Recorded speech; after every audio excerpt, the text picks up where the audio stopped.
Dreams and കെൻസിൻ്റെ പുതിയൊരു വീഡിയോയിലേക്ക് എല്ലാവർക്കും സ്വാഗതം.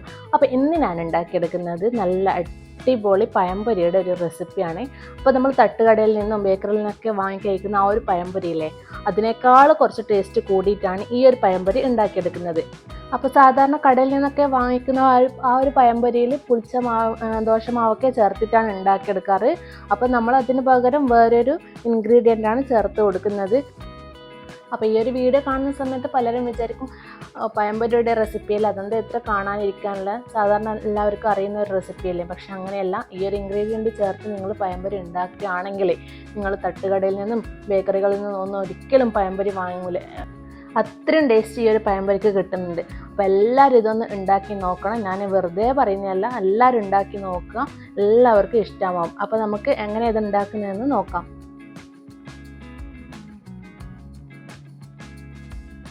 അപ്പോൾ ഇനി നമുക്ക് പഴംപൊരിക്ക് വേണ്ടിയിട്ടുള്ള ആ ഒരു മാവൊന്ന് തയ്യാറാക്കിയെടുക്കാം. ഞാനിപ്പോൾ ഇവിടെ 2 കപ്പ് മൈദയാണ് എടുത്തിട്ടുള്ളത്. ഇനി ഇതിലേക്ക് 2 ടേബിൾ സ്പൂൺ പഞ്ചസാര ചേർത്ത് കൊടുക്കുന്നുണ്ട്. അപ്പോൾ നിങ്ങളുടെ മധുരത്തിനനുസരിച്ച് പഞ്ചസാര കുറച്ച് കൂട്ടുകയോ കുറക്കുകയോ ചെയ്യാം. ഇനി ഇതിലേക്ക് ഒരു പിഞ്ച് ഉപ്പ് ചേർത്ത് കൊടുക്കുന്നുണ്ട്. ഇനി 1 ടീസ്പൂണ് കറുത്ത എള്ളാണ് ചേർത്ത് കൊടുക്കുന്നുണ്ട്. അത് കയ്യിലുണ്ടെങ്കിൽ ചേർത്ത് കൊടുക്കാം. പിന്നെ ഒരു 1/4 ടീസ്പൂണ് മഞ്ഞൾപ്പൊടി കൂടെ ചേർത്ത് കൊടുക്കുന്നുണ്ട്. ഇനി ഒരു 1/4 ടീസ്പൂണ് സോഡ പൗഡർ കൂടെ ചേർത്ത് കൊടുക്കുന്നുണ്ട്. ഇനി ഇതിലേക്ക് ഞാൻ ചേർത്ത് കൊടുക്കുന്നത് 1/2 കപ്പ് തൈരാണ്. അപ്പോൾ പുളിയില്ലാത്ത തൈരാണ് ഞാനിപ്പോൾ എടുത്തിട്ടുള്ളത്.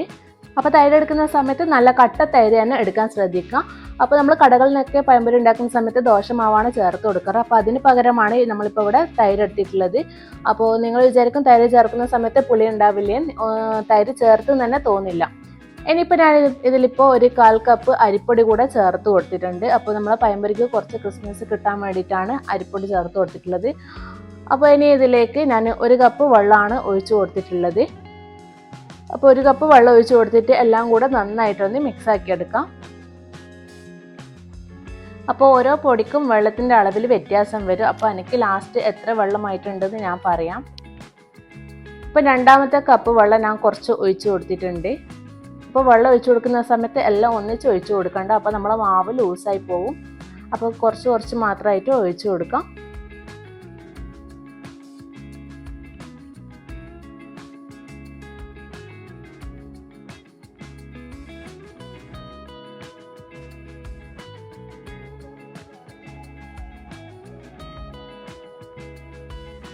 അപ്പോൾ ഇത് ഞാൻ 2ാമത്തെ കപ്പ് വെള്ളം കുറച്ചുകൂടെ ഒഴിച്ചു കൊടുത്തിട്ടുണ്ട്. അപ്പോൾ ഇത് നമ്മളെ ബാറ്റർ റെഡി ആയിട്ടുണ്ട്. ഈ ഒരു കൺസിസ്റ്റൻസിലാണ് വേണ്ടത്. അപ്പോൾ ഒരുപാട് അങ്ങ് ലൂസായി പോയിട്ടുമില്ല, അങ്ങനെ അങ്ങ് കട്ടിയായി പോയിട്ടുമില്ല. അപ്പോൾ ഞാൻ ടോട്ടൽ 2 കപ്പ് വെള്ളമാണ് എടുത്തിട്ടുള്ളത്. അതിലിതാ ഏകദേശം ഒരു 2 ടേബിൾ സ്പൂൺ വെള്ളമാണ് ഇപ്പോൾ ബാക്കിയായി വന്നിട്ടുള്ളത്. ബാക്കിയും മുഴുവൻ വെള്ളം ഞാൻ ഇതിലേക്ക് ഒഴിച്ചിട്ടുണ്ട്. ഇനി നമുക്ക് നല്ലൊരു ഫ്ലേവറിന് വേണ്ടി കുറച്ച് ഏലക്കപ്പൊടി കൂടെ ചേർത്ത് കൊടുക്കാം. അപ്പോൾ ഏലക്കപ്പൊടി കൂടെ ചേർത്ത് കൊടുത്തതിന് ശേഷം നന്നായിട്ടൊന്ന് മിക്സ് ആക്കി എടുക്കാം.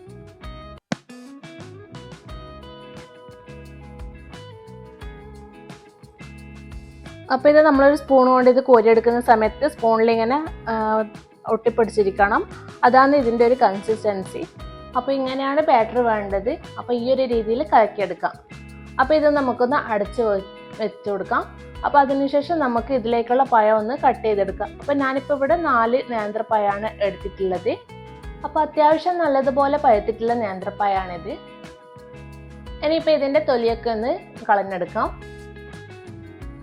അപ്പോൾ ഞാനിപ്പോൾ ഇത് 4 പഴത്തിൻ്റെ തൊലിയൊക്കെ കളഞ്ഞെടുത്തിട്ടുണ്ട്. ഇനി ഈ പഴത്തിൻ്റെ 2 സൈഡും ഒന്ന് നമുക്ക് കട്ട് ചെയ്തെടുക്കാം. അപ്പോൾ ഇങ്ങനെ കട്ട് ചെയ്യണം നിർബന്ധമൊന്നുമില്ല. ഞാനിപ്പോൾ ഒരു പഴംപൊരി ഉണ്ടാക്കുന്ന സമയത്ത് ഒരു നല്ലൊരു ഷേപ്പ് കിട്ടാൻ വേണ്ടിയിട്ടാണ് 2 ഭാഗം ഇങ്ങനെ കട്ട് ചെയ്തെടുക്കുന്നത്. അപ്പോൾ ഇതുപോലെ നീളത്തിലൊന്ന് കുറച്ച് കനം കുറഞ്ഞിട്ട് തന്നെ കട്ട് ചെയ്തെടുക്കാം. അപ്പോൾ ഒരുപാടങ്ങ് തിന്നായിട്ട് കട്ട് ചെയ്തെടുക്കണ്ട, അപ്പോൾ ഇത് മുറിഞ്ഞു പോകും. അപ്പോൾ നമ്മൾ സാധാരണ കടയിൽ നിന്നൊക്കെ വാങ്ങിക്കുന്ന സമയത്ത് ഇതുപോലെ നീളത്തിലല്ല ഉണ്ടാവും. അതുകൊണ്ടാണ് ഞാൻ ഇതുപോലെ കട്ട് ചെയ്തെടുത്തത്. അപ്പോൾ ഞാനിപ്പോൾ ഇവിടെ ഒരു പഴം 4ആയിട്ടാണ് കട്ട് ചെയ്തെടുത്തിട്ടുള്ളത്. ഇനി നമുക്ക് പഴംപൊരി ഉണ്ടാക്കാൻ തുടങ്ങാം. അപ്പോൾ നമ്മൾ നേരത്തെ മാറ്റി വെച്ചിട്ടുള്ള ആ ഒരു മാവ് ഒന്നും കൂടെ മിക്സ് ആക്കി എടുക്കാം. അപ്പോൾ ഇതാ പഴംപൊരി തയ്യാറാക്കി എടുക്കാൻ വേണ്ടി ഞാനൊരു പാത്രത്തിൽ കുറച്ച് ഓയിൽ ഒഴിച്ച് കൊടുത്തിട്ടുണ്ട്. ഓയിൽ നന്നായിട്ട് ചൂടായി വന്നിട്ടുണ്ട്. ആ ഒരു സമയത്ത് നമുക്ക് ഇതിലേക്ക് പഴം ഇട്ട് കൊടുത്തിട്ട് ഈ ഒരു മാവിൽ മുക്കിയിട്ട് ഇട്ട് കൊടുക്കാം.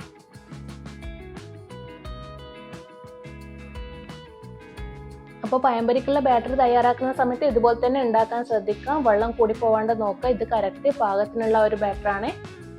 അപ്പോൾ പഴംപൊരി ഉണ്ടാക്കുന്ന സമയത്ത് മീഡിയം ഫ്ലെയിമിൽ ഇട്ട് വെക്കുക.